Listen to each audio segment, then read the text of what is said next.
शास्त्रात असं सांगितलंय की लग्न झाल्यानंतर कमीत कमी 7 दिवस, नाहीतर महिनाभर, नाहीतर 1 संवत्सरपर्यंत असं ब्रह्मचर्याने राहायचं असतं, तपश्चर्या करायची असते. तर तसं कर्दमांची जी रोजची कालक्रमणा होती, तपश्चर्यापूर्वक त्यांचा रोजचा जो दिनक्रम होता, त्याप्रमाणे लग्न जरी झालं तरी पण कालक्रमणा चालू होती. आणि ते पूर्वीचे ऋषीमुनी प्रखर नित्यनियम असलेले आणि दिवसभर फक्त शास्त्राभ्यास किंवा भगवत चिंतन किंवा निधिध्यासन किंवा समाधी सुखामध्ये गर्क झालेले असेच त्यांचा दिनक्रम चालू आहे. आणि त्यामध्ये देवहूती जी आहे ही त्यांना परोपरीने सहाय्य करते. परोपरीने हा शब्द मी अशासाठी वापरला की पूर्वी कुंतीनेही अशी सेवा केली होती आणि त्या सेवेच्या पोटी कुंतीला असा वर मिळाला होता की तू ज्या देवतेचं ध्यान करशील त्या देवतेपासून तुला पुत्रप्राप्ती होईल, असा कुंतीला वर मिळाला होता. त्या कुंतीने पण अशा तरुण अवस्थेमध्ये ज्यावेळेस ती तरुण होती त्यावेळेस त्या म्हाताऱ्या कोताऱ्या ऋषींच्या यज्ञामध्ये सहाय्य केलं. पूर्ण जबाबदारी कुंतीची होती. तिच्या हाताखाली 500-1000 दास्या होत्या. त्या दास्यांकडून तिने सगळे कामं करून घेतले आणि त्यांची ती तपश्चर्या किंवा त्यांचं जे अनुष्ठान जे आहे ते पूर्ण करून घेतलं. पण ज्याच्यावर जबाबदारी असतोय तो सगळ्यात मोठा असतो. जबाबदारी ही धरून काम करणं वेगळं आणि सांगून काम करणं वेगळं. सांगून काम कोणीही करू शकतो, सांगून काम कोणीही करू शकतं. जबाबदारी धरून काम करणं हे विशेष असतं. कळलं पाहिजे की आता पुढे आपल्याला काय करावं लागणार आहे. त्याचं प्लॅनिंग करून त्यावेळेस ते काम पूर्ण होण्यासाठी आधी त्याचं नियोजन करणं आवश्यक असतं. योजकच तत्र दुर्लभः हे पण एक वाक्य आहे. योजकच तत्र दुर्लभः. आणि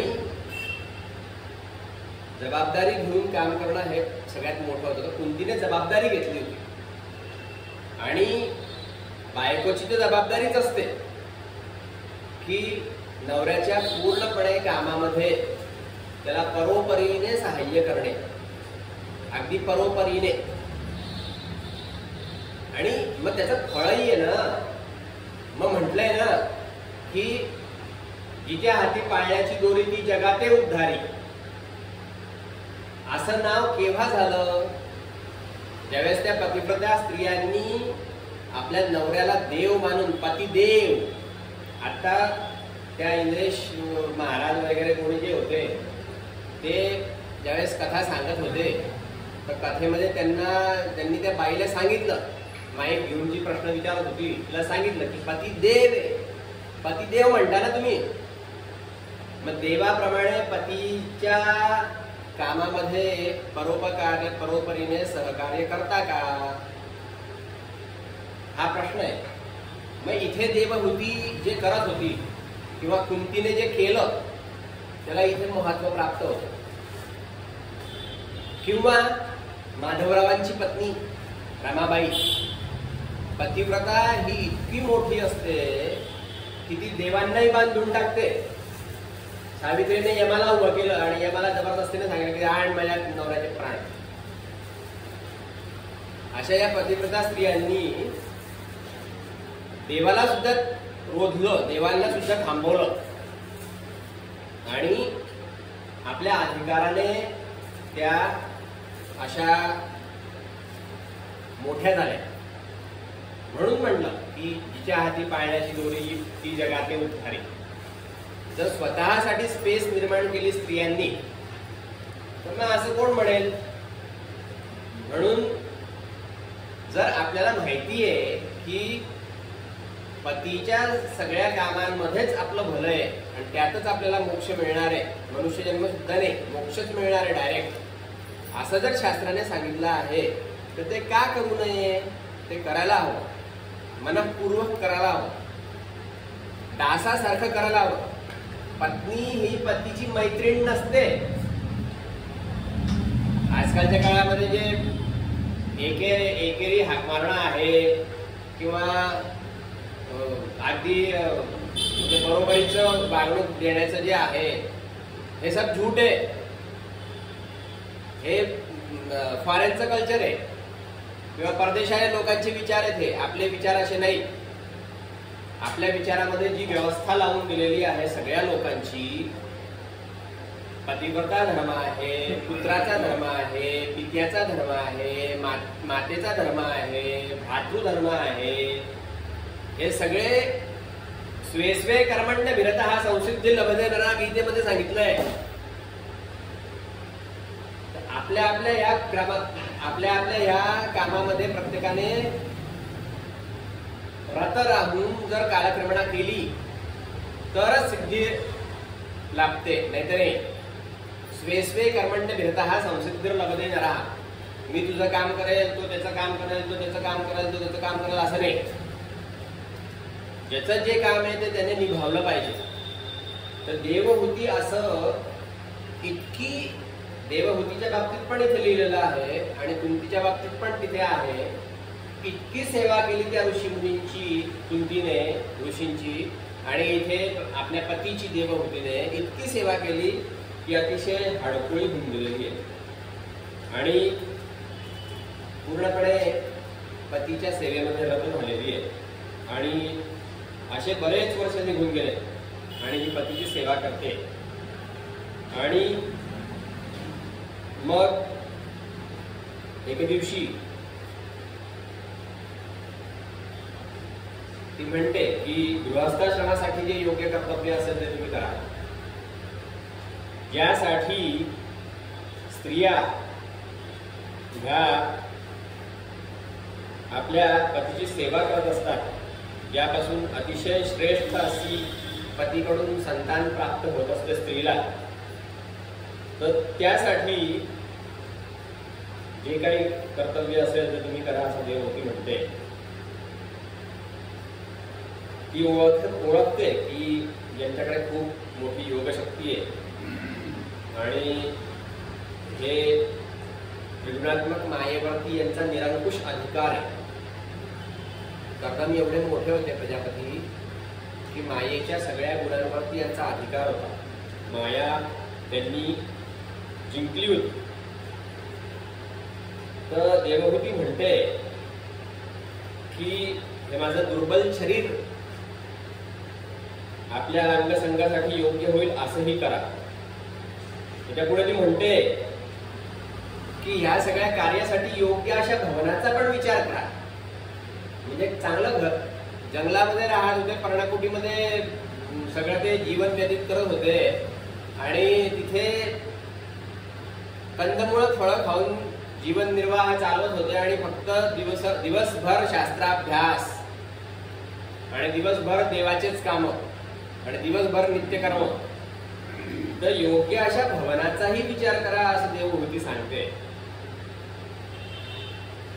तर या कर्दमांनी मग एक विमान तयार केलंय, खूप मोठं असं विमान, जे सगळं इच्छित भोग देणार आहे. ते अनेक रत्नांनी युक्त आहे.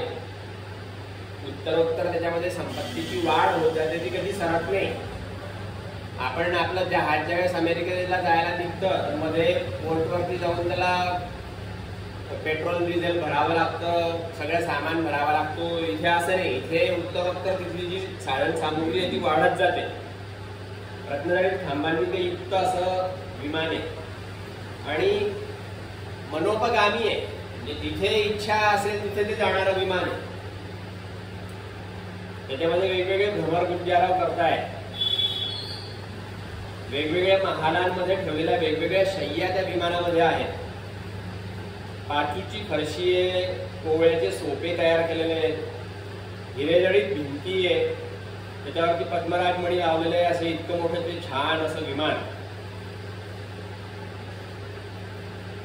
कृत्रिम हंस आणि कबूतर इतके हुबेहूब आहे की ते खरेच वाटावे. त्या विमानामध्ये आवश्यकतेनुसार क्रीडांगण पण आहे, शयनगृहही आहे, बैठकाही आहे, वेगवेगळे चौक बनवलेले आहेत. म्हणून ते विमान कर्दमांना सुद्धा आश्चर्यचकित करत होतं. शेवटी ते विमान ज्यावेळेस उपस्थित झालं त्यावेळेस कर्दमांनी देवहूतीला सांगितलं की हे प्रिये, तू आता या बिंदू सरोवरात स्नान करून या विमानामध्ये चढ. तर ती कमललोचना देवहूती आपल्या पतीचे म्हणणे मानून सरस्वतीच्या पवित्र जलाने भरलेल्या सरोवरामध्ये प्रवेश करती झाली. त्यावेळेस ती अतिशय मळलेली साडी नेसलेली होती. केसाच्या तिच्या गुंडाळ्या झाल्या होत्या पतीची सेवा करून करून. शरीर अतिशय मळकट कळकट, ज्याला रेंदड्या येतील असं शरीर झालं होतं आणि अतिशय निस्तेज अशी ती देवहूती दिसत होती. पण ज्यावेळेस तिने सरोवरामध्ये बुडी मारली तिथे एका महालामध्ये तिने 1000 कन्या पाहिल्या. त्या कन्यांनी त्या देवहूतीला घेतलं आणि तिची सर्व प्रकारे सेवा केली. या कन्या अशा होत्या की त्यांच्या शरीरातून कमलपुष्पांसारखा वास येत होता. आतमध्ये त्या सरोवरामध्ये महाल होता आणि त्या महालामध्ये कन्या होत्या. त्यांनी या देवहूतीला सगळी सेवा केली आणि तिला आंघोळ घातली. त्यांनी सांगितलं की आम्ही तुमच्या दासी आहोत, आपण आज्ञा करा. त्यावेळेस त्यांनी स्नान घातलं तिला आणि मौल्यवान सुंदर असे तेजस्वी अलंकार, सर्वगुण संपन्न भोजन दिलं, पिण्यासाठी अमृता समान पेय दिलं. आणि देवहूतीने ज्यावेळेस आरशात पाहिलं तिने फुलांचा हार घातलाय, स्वच्छ वस्त्रे परिधान केली आहे, शरीर अतिशय निर्मळ झालंय, कांतिमान झालंय आणि त्या कन्यांचा मंगल असा शृंगार केलेला आहे. तर अशा प्रकारे ती सर्व प्रकारे ती सजली देवहूती आणि तिने मग आपल्या पतिदेवांचं स्मरण केलं. तर जेव्हा तिथे ते कर्दम प्रजापती होते तिथे आपल्या सख्यांसहित आपण असल्याचं तिला दिसलं आणि हजारो स्त्रियांसह त्या विमानामध्ये कर्दम प्रजापतींबरोबर ती देवहूती जी आहे ती बसलेली आहे. आणि त्यांचं ते योग सामर्थ्य पाहून देवहूती आश्चर्यचकित झाली की बा यांनी हे सगळं योग सामर्थ्याने उपलब्ध केलं. तर ते जे उपलब्ध त्यांनी केलं होतं तिथे ते विमान जे ते उडालं आणि मग जिथे देवविहार करतात अशा प्रकारे त्यांनी वेगवेगळ्या सरोवरांमध्ये वेगवेगळ्या दरांमध्ये ते विमान त्यांना ते घेऊन गेलं आणि त्यांनी त्या देवहूती बरोबर मेरू पर्वताच्या दऱ्यांमधून विहार केला. यामध्ये शीतल मंद सुगंधी वायू वाहत असतो. गंगा नदीच्या स्वर्गातून पडण्याचा मंगल ध्वनी येत असतो. गंगा नदी स्वर्गातून जिथे पडते त्याचा जो मंगल ध्वनी येतो त्या दऱ्यांमध्ये येत होता. दासींचा समुदाय त्यांच्या सेवेसाठी तिथे उपस्थित होता. सिद्धगण त्यांना वंदन करत होते.